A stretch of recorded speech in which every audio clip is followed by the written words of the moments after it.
Assalamualaikum warahmatullahi wabarakatuh.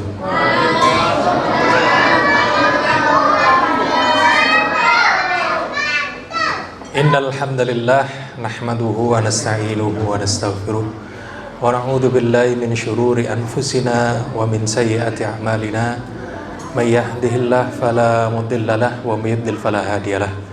Asyhadu an la ilaha illallah wahdahu la syarikalah wa asyhadu anna Muhammadan abduhu wa rasuluhu la nabiyya ba'dah. Amma ba'd. Pertama-tama marilah kita panjatkan puja syukur kita kehadirat Allah Subhanahu wa taala atas sekalian nikmat yang telah Allah karuniakan kepada kita, baik nikmat iman dan Islam, demikian pula nikmat kesehatan dan kesempatan, sehingga alhamdulillah Allah masih izinkan kita untuk bertemu kembali di majelis ini yang mudah-mudahan selalu dilimpahi rahmat dan dicurai maghfirah darinya. Yang kedua kalinya salawat serta salam semoga tetap tercurah atas junjungan kita Nabiullah Muhammad sallallahu alaihi wasallam yang telah mengemban amanah risalah, menegakkan kalimatullah, memberikan nasihat-nasihat terbaik untuk umat, yang mudah-mudahan kita semua sanggup untuk istiqomah mengikuti ajaran beliau dan senantiasa bisa menjaga sunnah-sunnah beliau.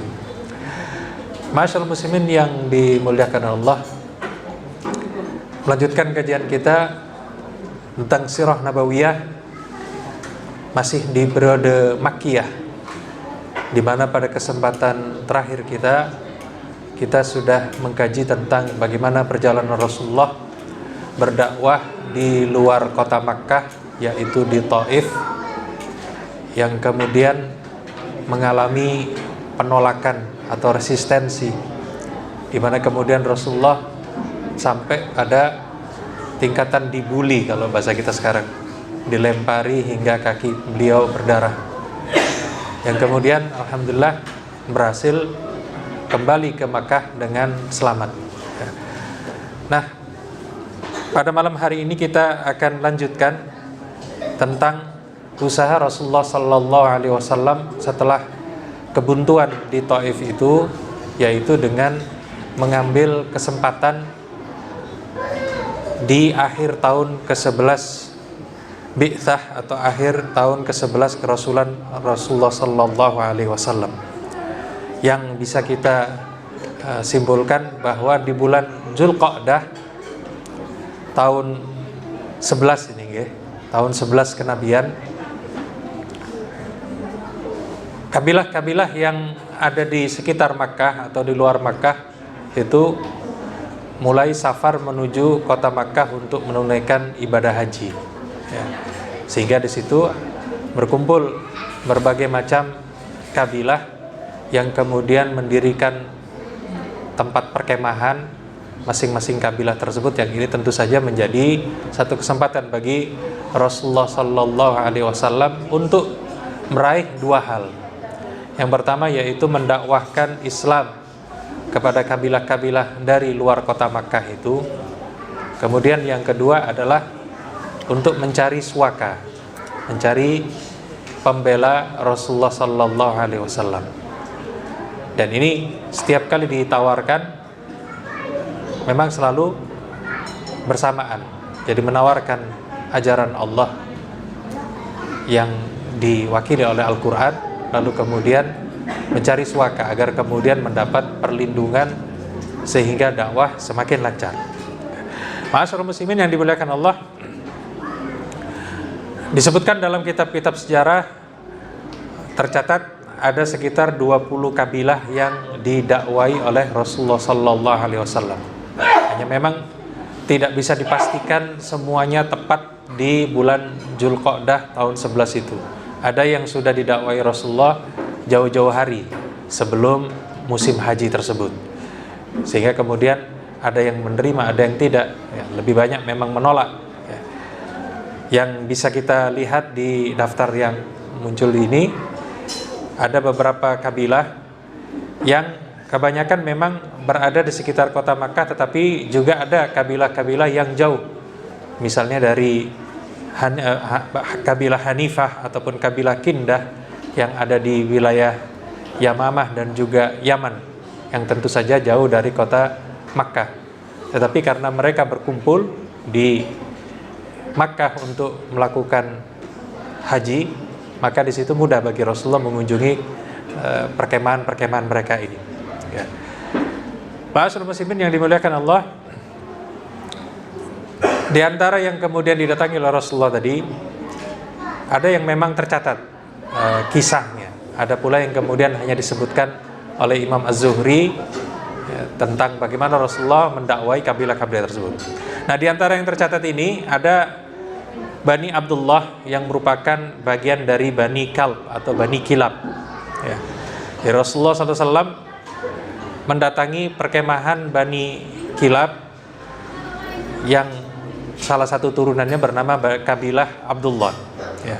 Yang kemudian Rasulullah menyeru agar mereka memeluk Islam, yang kemudian sama, yaitu meminta suaka, perlindungan kepada mereka. Dalam salah satu kutipannya, Rasulullah SAW disebutkan bersabda, "Wahai Bani Fulan, sesungguhnya Allah telah memuliakan nama ayah kalian." Ini terjemahan yang kurang lebih sama dengan ini. Memuliakan nama leluhur kalian, nama ayah-ayah kalian, yang kemudian diminta oleh Rasulullah untuk memeluk agama Islam. Tapi sayangnya Bani Abdullah ini menolak ajakan Rasulullah SAW. Nah, bisa dilihat di sini peta. Ini peta seluruh kabilah-kabilah bangsa Arab. Jadi bangsa Arab itu kabilah-kabilahnya tidak menetap di satu tempat. Ya, ada yang wilayah Yaman, misalnya yang di sebelah selatan itu ada Kindah. Ya. Kemudian kalau di wilayah dekat Makkah itu ada Hawazan atau Hawazin, Bani Kinanah, begitu juga Thaqif atau Taif. Nah, itu. Kemudian dekat Madinah ada Ghatafan yang nanti berhadapan-hadapan dengan Rasulullah di perang Khandaq. Nah, Bani Kilab itu di sebelah timur dari kota Makkah yang mereka datang ke Makkah untuk haji. Kemudian yang kedua ada Bani Hanifah.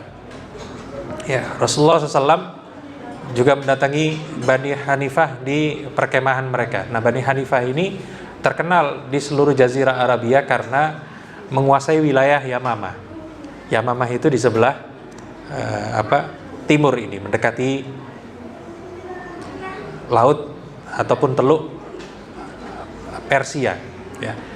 Nah, Yamamah ini itu tanahnya sangat subur, sehingga kemudian mereka biasa menanam gandum, yang gandumnya itu dijual, diekspor kemana saja termasuk di Makkah. Nah, itu.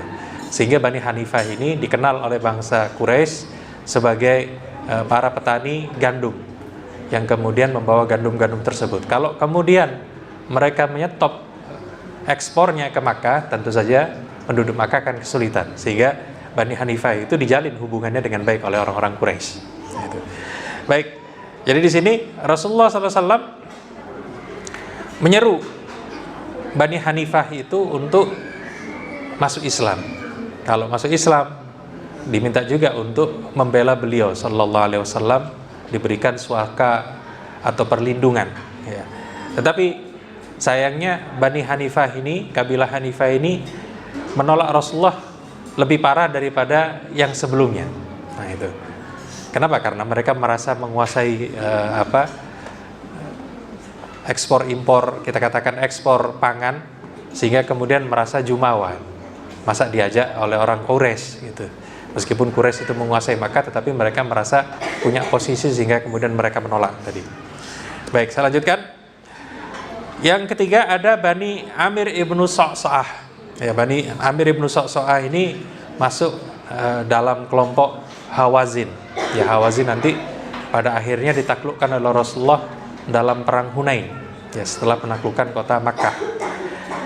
Nah, di saat itu Rasulullah SAW juga mengunjungi perkemahan Bani Amir ini, yang kemudian sama diajak untuk memeluk Islam, menyembah Allah semata, lalu kemudian minta suaka dan perlindungan.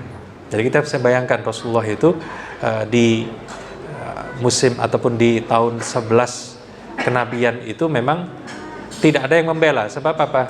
Bani Hashim itu ketika kemudian Abu Thalib meninggal dunia, ini menjadi lemah gitu. Kemudian Khadijah radhiyallahu anha meninggal, ini juga melemahkan dakwah Rasulullah SAW. Karena itu butuh ini.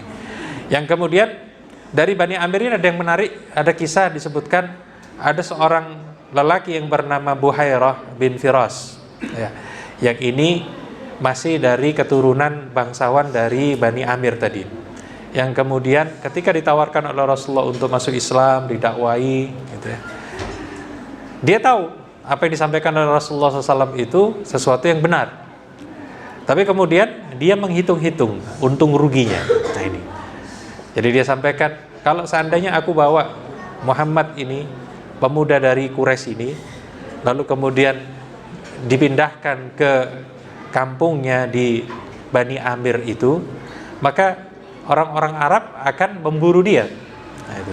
Sebab apa? Quraisy itu dihormati di seluruh Jazirah Arabia. Kalau kemudian ada salah seorang anggotanya diambil, ya, padahal anggota ini dianggap mengkhianati Quraisy, tentu Quraisy akan memprovokasi kabilah-kabilah lain untuk menyerang Bani Amir, dan ini tentu saja merugikan. Nah, itu dari sisi manapun merugikan. Untuk lihat lokasi dari Bani Amir tadi, karena termasuk dari kelompok Hawazin, dekat betul dengan Taif. Ya. Jadi Taif, Hawazin ini kampungnya berdekatan memang. Kemudian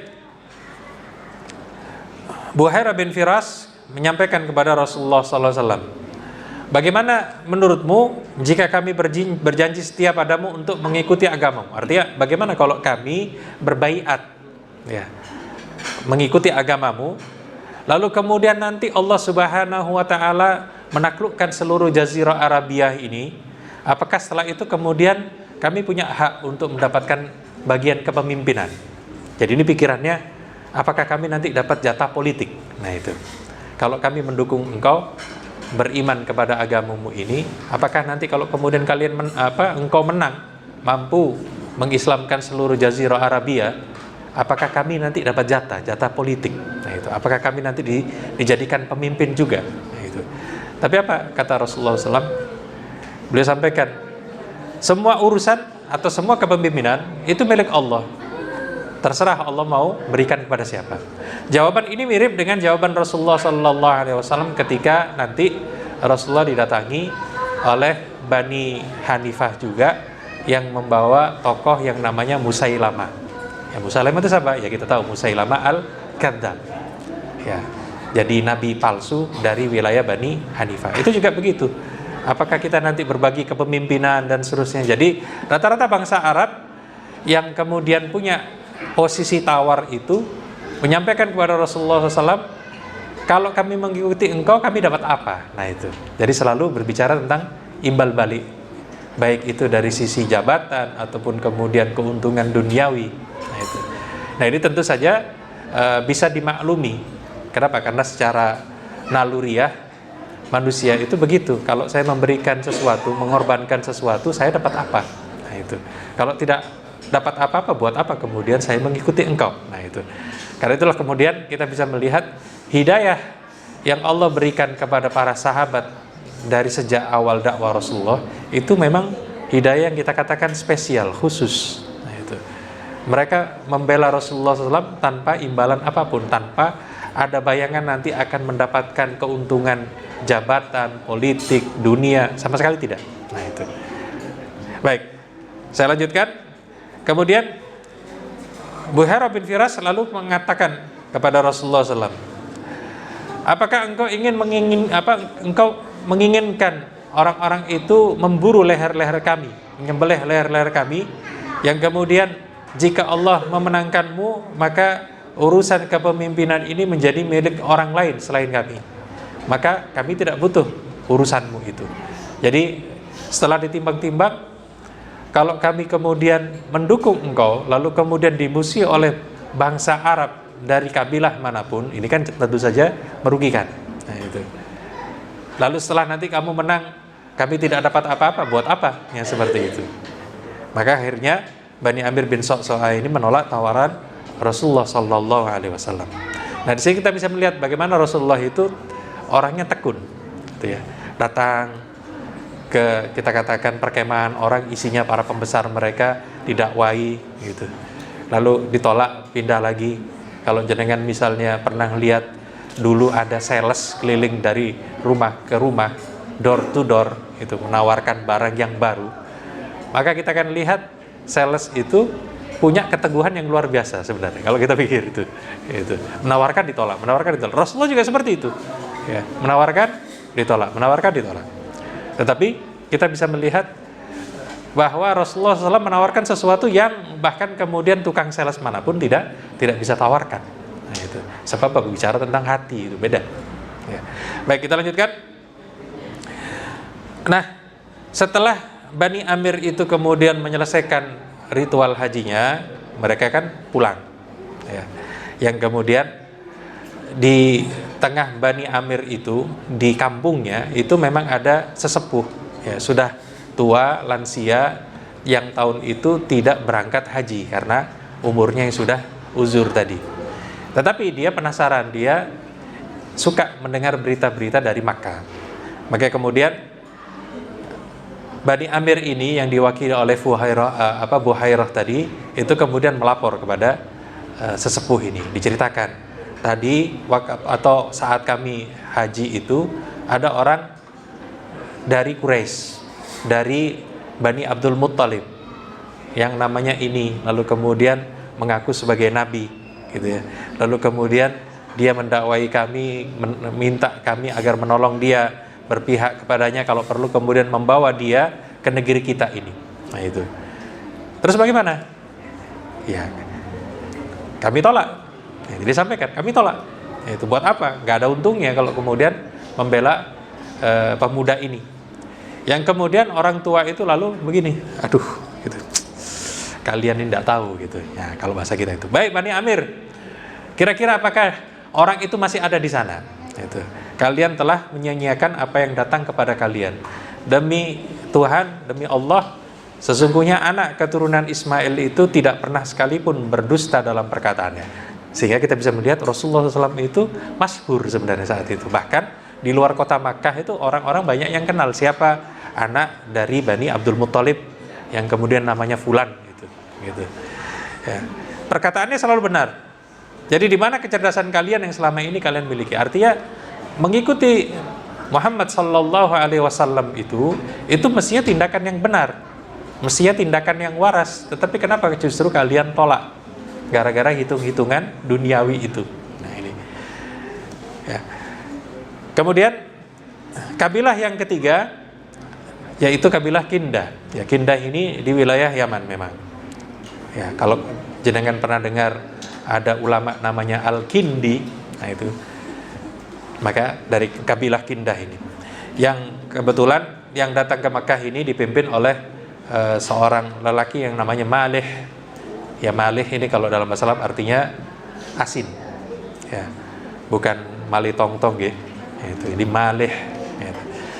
Yang kemudian Rasulullah SAW mendakwai mereka sama agar masuk Islam, kemudian minta diberi suaka, tapi ternyata juga Al-Kindah ini menolak Rasulullah SAW. Jadi kita bisa melihat itu banyak yang menolak. Jadi dari 20 kabilah itu semuanya menolak. Hanya 1-2 orang anggotanya saja yang kemudian tertarik, tetapi tidak berani kemudian terang-terangan menyatakan masuk Islam. Nah itu yang berarti ada pribadi-pribadi tertentu, orang-orang tertentu yang bukan satu kabilah ini. Baik, ya Kindah ini di sebelah selatan dekat laut. Ya ini tentu saja daerah Yaman kalau sekarang. Ma'asyiral muslimin yang dimuliakan Allah, tidak lepas dari kabilah-kabilah yang didakwai oleh beliau, Rasulullah SAW juga mendakwai perorangan. Jadi orang-orang yang kemudian punya potensi untuk diajak masuk Islam, bukan dari kota Makkah, itu juga beliau datangi. Nah, itu. Ada beberapa nama di sini yang saya bawakan. Yang pertama ada namanya Suwaid ibnu Samit, ya, saudara dari Bani Amr ibnu Auf, ya, yang kemudian datang ke Makkah untuk melaksanakan haji atau umrah.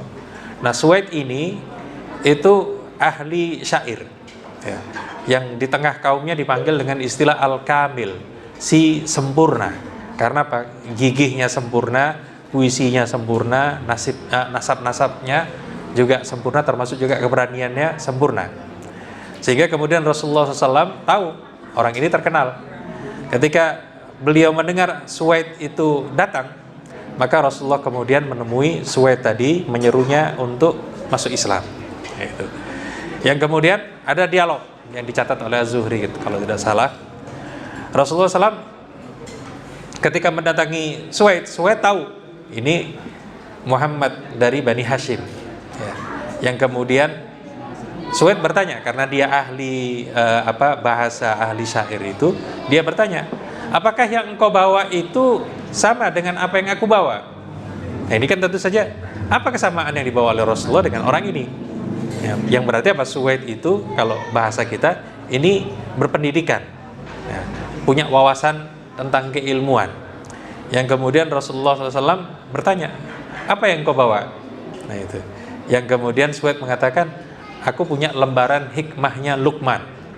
Ya tentu saja kisah Luqman itu tidak hanya di dalam Al-Quran, tapi juga ada di Bani Israel yang dibaca oleh Suwaid, dicatat apa-apa saja yang dari Luqman itu.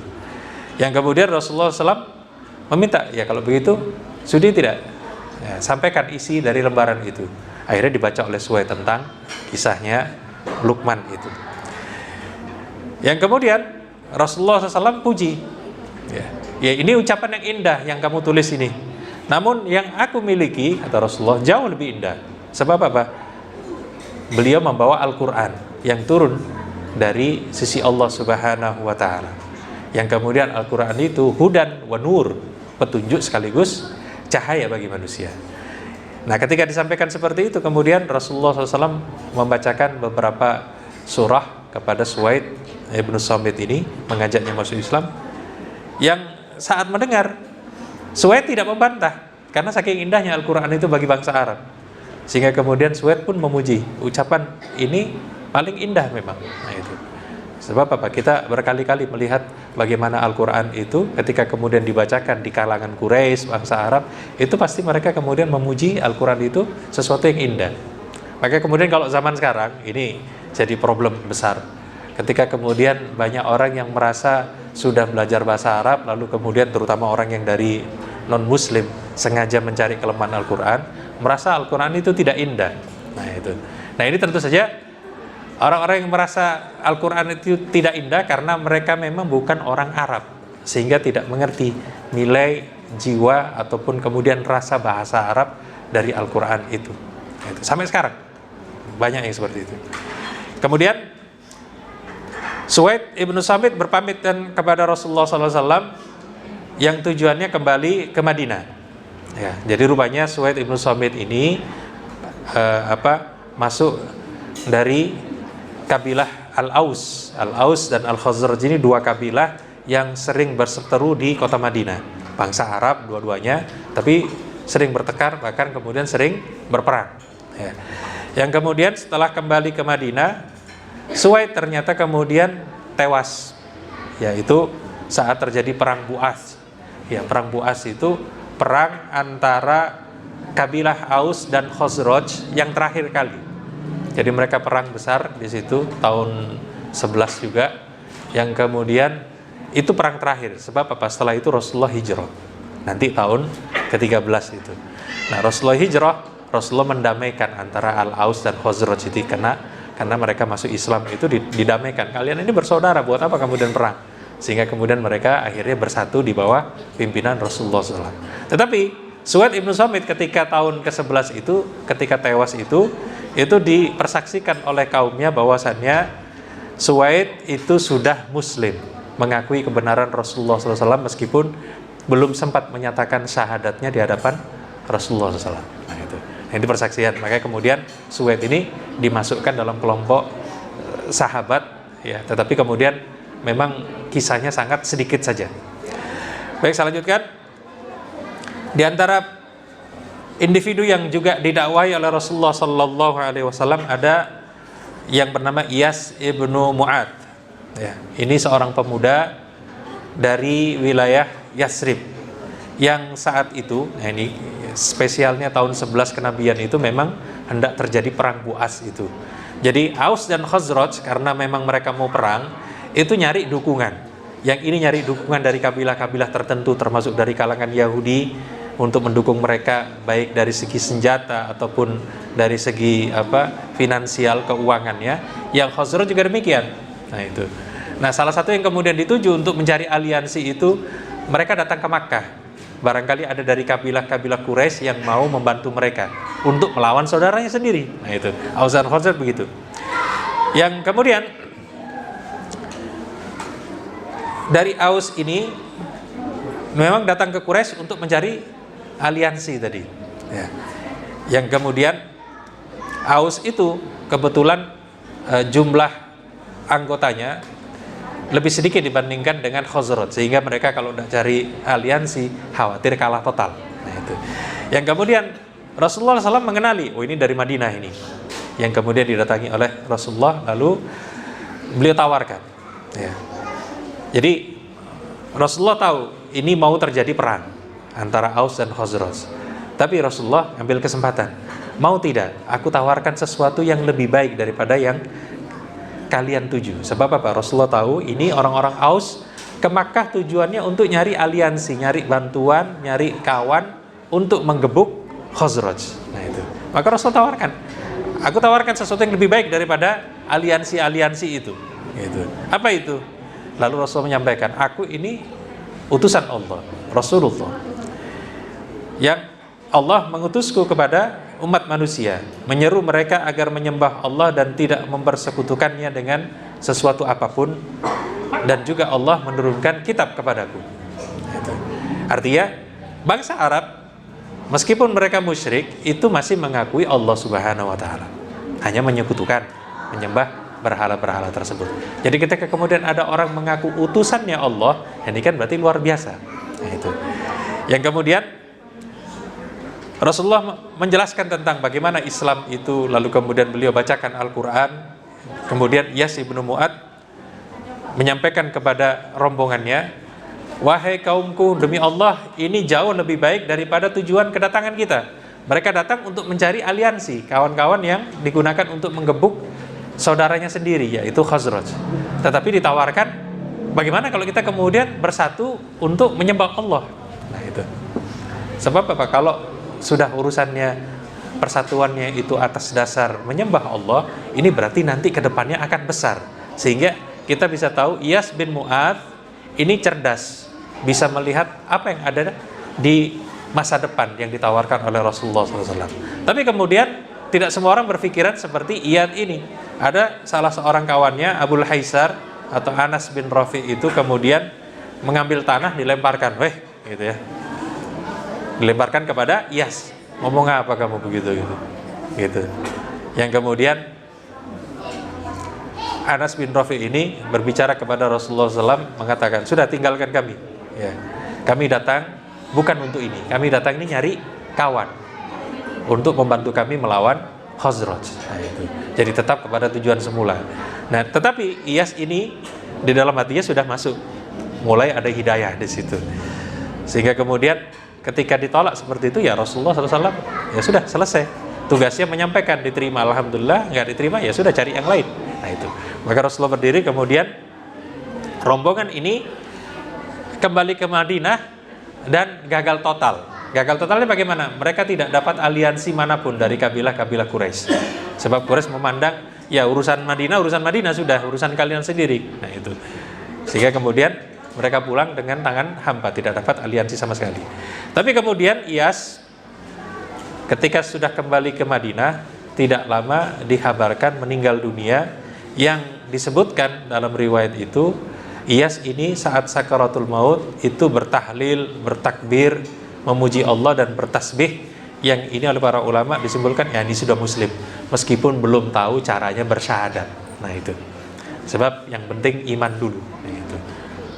Rasulullah belum ajarkan caranya bersyahadat kepada orang ini, tetapi orang ini sudah beriman kepada apa yang disampaikan oleh Rasulullah SAW. Kemudian yang berikutnya, ya ini yang spektakuler bagi saya, ya, sahabat Abu Dzar Al-Ghifari radhiyallahu anhu, yang juga tinggal di wilayah Madinah. Ya, seperti halnya banyak bangsa Arab saat itu, ketika Rasulullah mendakwahkan dari mulai tahun keempat kenabian sampai tahun ke-10 itu berita beliau kan kemana-mana. Di Makkah itu ada orang yang kemudian mendakwakan tauhid begini, semua orang tahu. Ya. Salah satunya juga Abu Dzar Al-Ghifari ini, yang menerima berita di Makkah ada orang yang mengaku Nabi. Karena itu kemudian Abu Dzar Al-Ghifari menyuruh saudaranya, coba kamu datang ke Makkah, cek, periksa siapa orang itu, apa yang disampaikan, apa ajarannya, kenapa kemudian dia mengaku sebagai Nabi gitu. Ya. Yang kemudian berangkat adiknya ini ke Makkah. Nah, setelah kemudian mencari berita tentang Rasulullah dan seterusnya, ya, termasuk bertemu dengan Rasulullah, pulang adiknya ini ke Madinah, lalu bertemu dengan Abu Dzar Al-Ghifari tadi, lalu ditanya, nah, dapat berita apa? Gitu. Apa saja tentang Muhammad itu? Lalu kemudian adiknya menjawab, demi Allah, aku melihat lelaki yang hanya memerintahkan kebaikan dan melarang keburukan. Artinya apa? Kesimpulannya, Rasulullah SAW itu ketika ditemui, diwawancara, itu yang dibicarakan tentang bagaimana berbuat kebaikan dan mencegah kemungkaran. Sudah, itu saja. Tetapi Abu Dzar Al-Ghifari, kalau cuma itu banyak orang yang begitu juga gitu. Tetapi kenapa ini jadi istimewa? Makanya kemudian Abu Dzar mengatakan kepada adiknya, engkau belum memuaskan aku dengan berita ini, belum cukup gitu. Sehingga akhirnya kemudian karena saking penasarannya Abu Dzar Al-Ghifari itu, dia ambil bekalnya, tongkatnya, berangkatlah dia sendirian dari Madinah itu ke kota Makkah ya. Yang menariknya, Abu Dzar tidak tahu, kan zaman itu belum ada foto. Kalau zaman sekarang kan nyari orang, nah, kelihatan sudah, oh si fulan ini, tinggal dicari begitu kan. Zaman itu tidak ada foto, sehingga orang bisa saja kemudian salah mengenali, atau barangkali kemudian ada orang-orang yang mengaku dirinya sebagai Muhammad SAW, bisa juga seperti itu. Jadi Abu Dzar ini nekat sudah berangkat ke Makkah, tidak kenal bagaimana wajahnya Rasulullah SAW itu, rumahnya di mana, teman-temannya yang mana, tidak tahu. Ya. Yang kemudian ketika masuk Makkah, ini juga repot Abu Dzar ini. Kalau bertanya di mana rumahnya Muhammad, pasti orang-orang jangan ketemu Muhammad, nanti kamu disesatkan, nanti kamu kan begitu. Sehingga akhirnya Abu Dzar kemudian cari cara bagaimana caranya kemudian bertemu dengan Rasulullah SAW itu.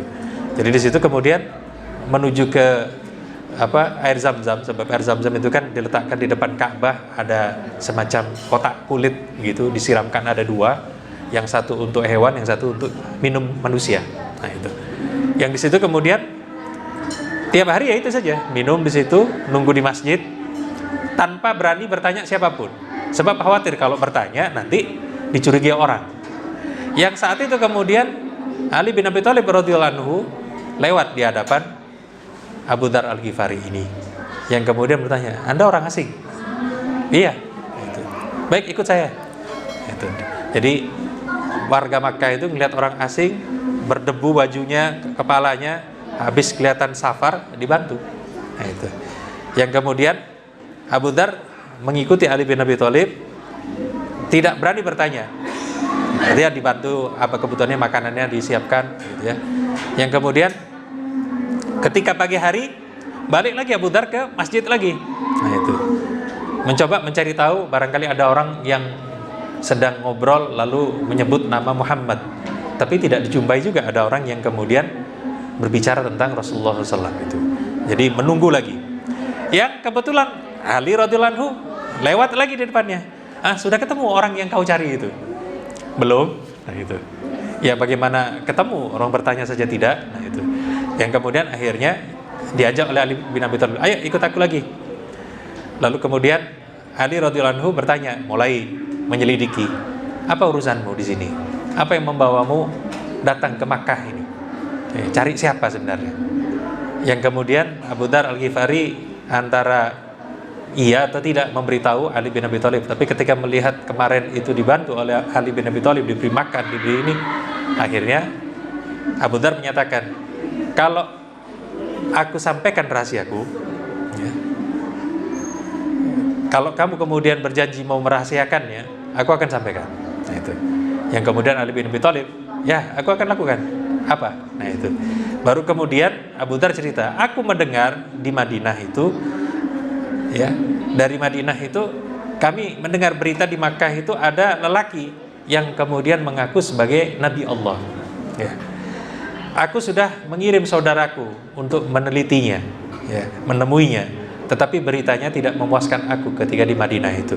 Maka aku ingin bertemu langsung dengannya. Apa jawab Ali bin Abi Thalib? Nah, kebetulan engkau telah mendapat petunjuk kalau begitu. Ikut aku. Aku ini sedang menuju rumahnya beliau, rumahnya Rasulullah. Nanti kalau sudah mendekat rumahnya Rasulullah, kalau aku masuk, kamu masuk saja. Ya. Tetapi jika aku melihat ada orang yang mencurigakan, sebab bisa jadi karena ini orang asing mengikuti Ali bin Abi Thalib, lalu kemudian mereka curiga orang asing ini akan bertemu dengan Rasulullah, pasti nanti dikejar, gitu ya. Maka Ali bin Abi Thalib menyampaikan kepada Abu Dzar, kalau aku merasa ada yang ngikuti kita, aku akan pura-pura berdiri di dekat dinding, memperbaiki sendalku. Nah, itu pura-pura memperbaiki sendal, yang berarti di situ ada orang yang membahayakan. Nah, kalau aku begitu, kamu lewat saja sudah, jalan terus, jangan ikuti aku. Nah, itu. Akhirnya kemudian dua orang ini berjalan, Ali di depan, yang kemudian Abu Dzar di belakangnya.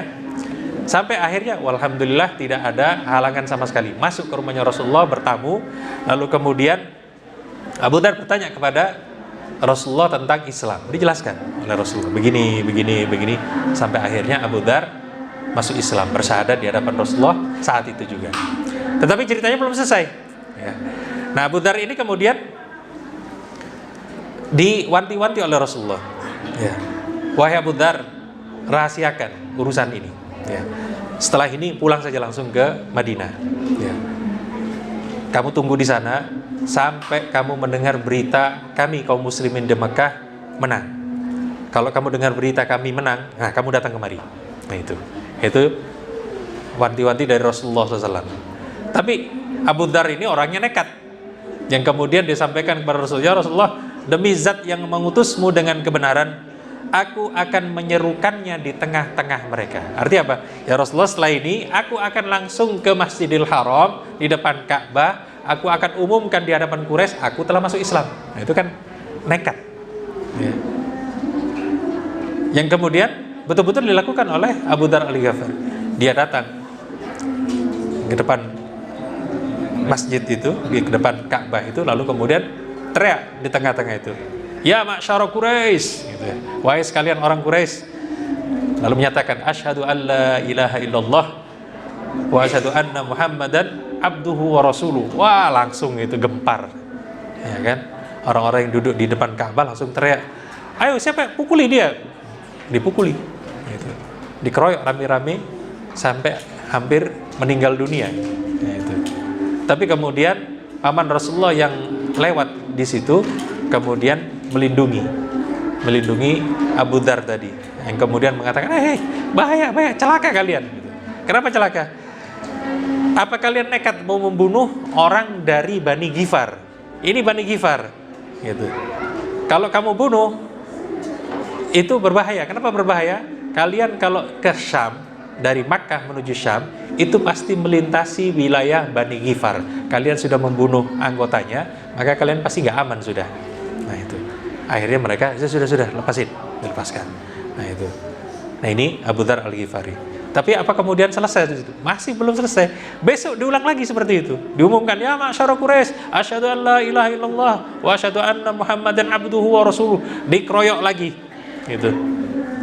Jadi betul-betul dakwahnya dakwah belak-belakan sudah. Nah itu. Yang kemudian sama, dipukuli lagi. Yang kemudian Al-Abbas mendengar keributan itu juga melerai mereka. Sebab apa itu tadi? Ya, masih orang Makkah itu masih memperhitungkan keuntungan duniawinya tadi. Ya. Nah ini kisah Abu Dzar Al-Ghifari masuk Islam itu. Kemudian tokoh berikutnya yang juga didakwai oleh Rasulullah di tahun ke-11 itu ada Tufail bin Amr Ad-Dausi. Ad-Dausi ini itu kabilah yang di situ ada Abu Hurairah radhiyallahu anhu. Sebab Abu Hurairah itu Sahr namanya. Ad-Dausi juga. Nah, itu. Tapi masuk Islamnya nanti.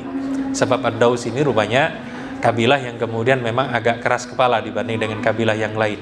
Ya, jadi kurang halus. Sehingga kemudian masuk Islamnya agak terlambat. Ya. Jadi di sini Tufail ibnu Amr Ad-Dausi Ini kemudian datang ke Makkah tahun ke-11 kenabian, yang kemudian disambut oleh warga Makkah, ya, dihormati, ya, dihargai, sebab wilayah Daus ini itu menguasai wilayah yang ada di tengah-tengah Yaman, sehingga kalau kemudian warga Makkah melakukan perdagangan, sebab warga Makkah seperti yang pernah dulu kita bahas, itu kan berdagangnya musim dingin, musim panas. Kalau musim dingin mereka kemudian berdagangnya ke selatan, kalau musim panas mereka ke utara, berputar begitu, ya. Nah, Tufail ini diwanti-wanti oleh warga Quraisy, ya, engkau ini, ya, datang yang kemudian ada orang yang kemudian memang memecah belah kami, ya. Ucapannya seperti sihir, ia bisa memisahkan anak dengan ayahnya, dengan saudaranya, begitu pula dengan istrinya. Maka kami khawatir kalau kemudian kamu akan terkena apa yang menimpa kami. Karena itu jangan engkau berbicara dengan orang ini yang namanya Muhammad itu, dan jangan mendengar darinya sedikit pun. Nah, itu. Jadi diwanti-wanti seperti itu. Baik, ma'asyiral muslimin yang dimuliakan Allah, saya persilakan muadzin, nanti saya lanjutkan.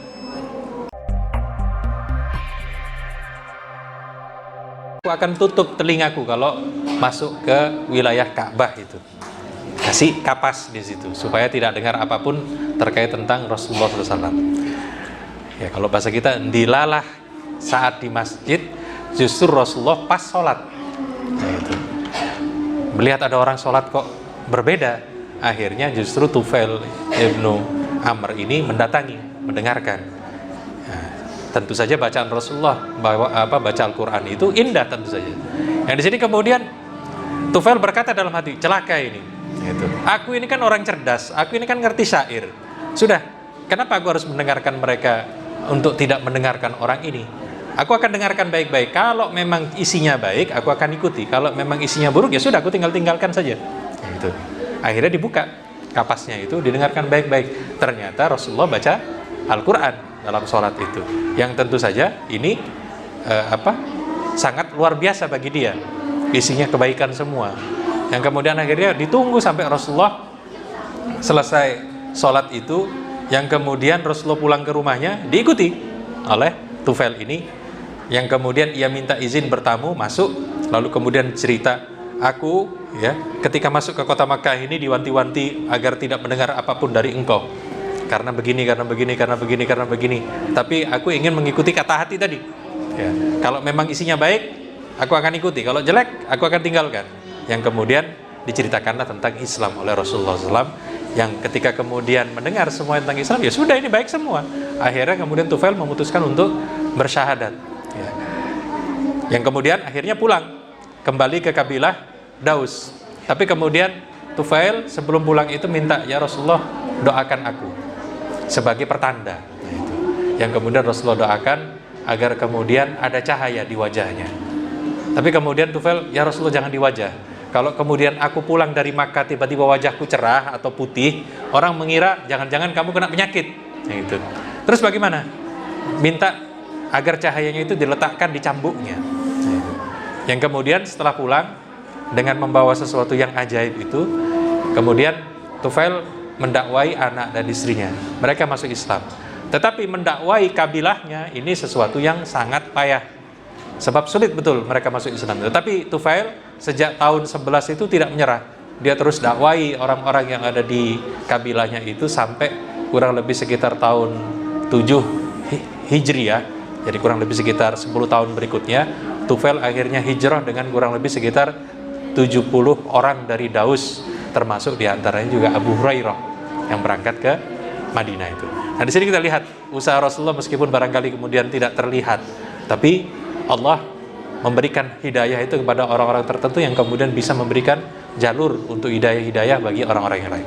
Baik, ma'asyiral muslimin yang dimuliakan Allah, saya ringkaskan pelajaran yang bisa kita ambil dari kisah Rasulullah mendakwai para kabilah ini.